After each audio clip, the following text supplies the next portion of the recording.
Hi, everyone. My name is Ryan, and I am one of the registered kinesiologists at the St. Mary's Cardiac Rehabilitation Program.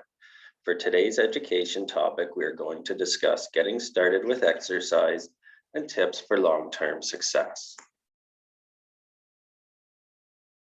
Let's start with the outline of today's education session. We will start off by discussing some tips on how to increase or start our exercise program. Then we will look at some ways to track our exercise for progression and motivation.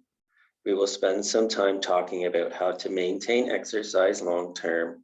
And finally, some of the things to pay attention to continue to exercise safely. Here are some tips for getting started. It's important initially to remember where you're starting.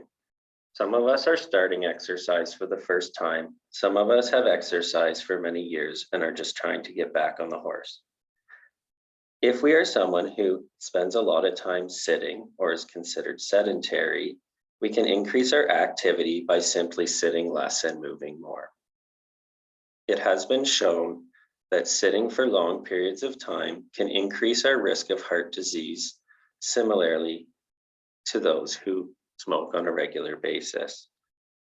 It is recommended that we aim to get up every 30 to 60 minutes to move if we are spending long periods of time sitting.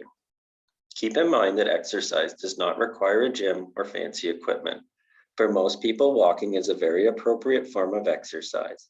Consider walking near your home, at a park or trail. In winter months, walking tracks, malls, and other indoor locations are great to maintain walking. It is important to increase our activity slowly. Starting with short bouts of activity of 5 to 10 minutes is appropriate for those who are not active, with the goal of gradually increasing the duration of our exercise. Breaks are allowed and encouraged. Our body is very good at telling us when it needs a break. It is important that we listen. Keep in mind that 2 10-minute sessions can be as effective as one 20-minute exercise session, so take breaks when needed. Here is an example of a simple walking routine to get started. In the first column, you'll note that the client is gradually increasing the frequency of their walking from every other day up to 5 days per week by week 5. Similarly, in the third column, you'll notice the walk starts off at just 10 minutes and gradually increases in duration over the coming weeks.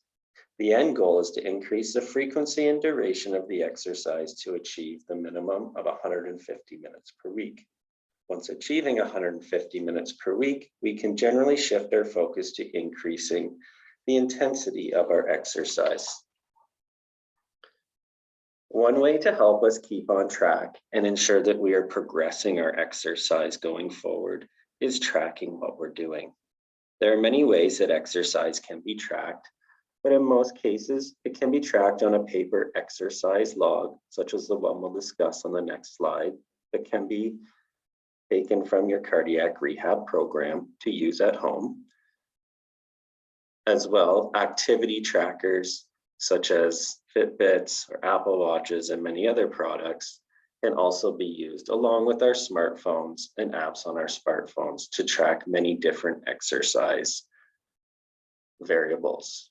Some of the variables that may be tracked are things like time, distance, pace, steps, heart rate, and something we can track ourselves is our rating of perceived exertion. Here is an example of the exercise log used within the cardiac rehab program.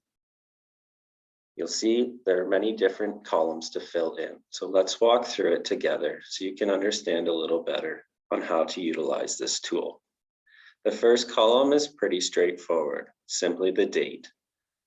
Secondly, we want to enter any pre-exercise values. So resting heart rate or resting blood pressure if we are able to monitor. The type of exercise we are completing, so walking, swimming, cycling, or any other form of activity you may be completing.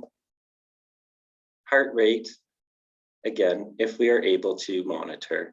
We want to know our average and peak heart rate during the exercise session. This can usually be taken from an electronic device or by checking your pulse manually. RPE refers to the rating of perceived exertion scale shown in the bottom right-hand corner. The scale goes from 6 to 20 and is a sense of how hard you feel like you're working. For most people, we are aiming for about a 12 to 13 out of 20. The duration in which you exercised, and in the last column, any symptoms, comments, or any other information that might be important to assess that exercise session. Finally, we do want to make sure that we have a plan of action or a goal for the coming week. We want to talk about what exercise we're going to do, when we're going to do it, where we might be doing this activity, how much, so how long that session might be, and how often, so how frequently are we going to do that activity.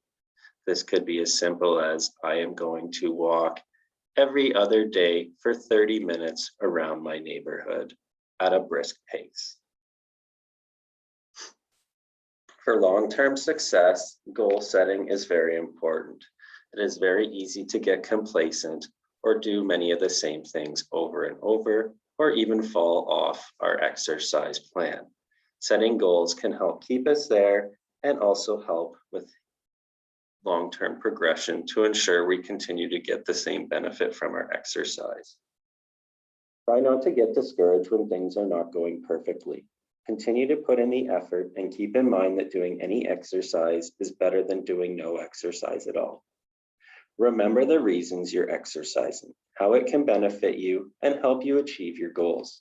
Think of the reasons or people that keep you motivated to live a healthy lifestyle. Consider finding an exercise partner for additional motivation. Group exercise sessions are also a great way to add motivation to our exercise sessions. Finally, it is important that we continue to monitor how we feel with exercise and understand what is normal and what might be concerning. First, we should expect our heart rate to increase with exercise. However, if we feel chest pain, discomfort in the arm, back, or throat, we should consider decreasing our exercise intensity or stopping. Our breathing will become deeper as we increase our intensity. However, extreme shortness of breath at a light to moderate intensity is not expected. Discontinue exercise if noting extreme shortness of breath and discuss with your healthcare team. Our breathing rate will also increase in order to supply our body with more oxygen. Wheezing or the inability to catch our breath are signs of overexertion and an indication we should decrease the intensity of our exercise or discontinue if needed. Sweating may occur with proper exercise. It can be concerning if sweating becomes associated with lightheadedness, nausea, extreme fatigue, or numbness. Expect to be a little sore after a good session, especially when introducing new activities. However, if you note significant pain or discomfort after an exercise session that limits your ability to perform your activities of daily living, it is likely that you have overdone it with your exercise. Finally, remember the talk test. Our breathing is one of our best guides as to when we should increase or decrease our intensity, so pay attention. Now it's time to take action. Remember, start with shorter bouts of exercise, aiming to increase duration, frequency, and intensity gradually. Remember the recommendation of 150 minutes per week of moderate intensity aerobic exercise.